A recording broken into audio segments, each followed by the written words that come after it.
زبور 144۔ خداوند میری چٹان مبارک ہو جو میرے ہاتھوں کو جنگ کرنا اور میری انگلیوں کو لڑنا سکھاتا ہے۔ وہ مجھ پر شفقت کرنے والا اور میرا قلعہ ہے، میرا اونچا برج اور میرا چھڑانے والا۔ وہ میری سپر اور میری پناہ گاہ ہے، جو میرے لوگوں کو میرے تابع کرتا ہے۔ اے خداوند، انسان کیا ہے کہ تو اسے یاد رکھے، اور آدم ذات کیا ہے کہ تو اس کا خیال کرے۔ انسان بتلان کی مانند ہے، اس کے دن ڈھلتے سایہ کی مانند ہے۔ اے خداوند، آسمانوں کو جھکا کر اتر آ، پہاڑوں کو چھو تو ان سے دھواں اٹھے گا۔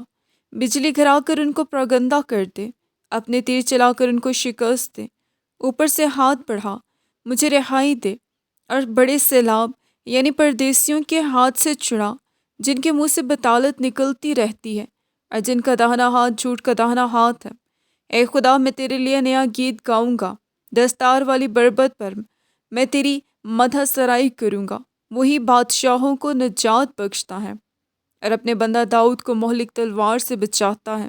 مجھے بچا اور پردیسیوں کے ہاتھ سے چھڑا، جن کے منہ سے بطالت نکلتی رہتی ہے اور جن کا ہاتھ جھوٹ کا داہنا ہاتھ ہے۔ جب ہمارے بیٹے جوانی میں کداور پودوں کے مانند ہوں اور ہماری بیٹیاں محل کے کونوں کے لیے تراشے ہوئے پتھروں کے مانند ہوں، جب ہمارے کھتے بھرے ہوں جن سے ہر قسم کی جنس مل سکے، اور ہماری بھیڑ بکریاں ہمارے کوچوں میں ہزاروں اور لاکھوں بچے دیں، جب ہمارے بیل خوب لدے ہوں، جب نہ رکھنا ہو نہ خروچ، اور نہ ہمارے کوچوں میں وویلا ہو۔ مبارک ہے وہ قوم جس کا یہ حال ہے، مبارک ہے وہ قوم جس کا خدا خداوند ہے۔ آمین۔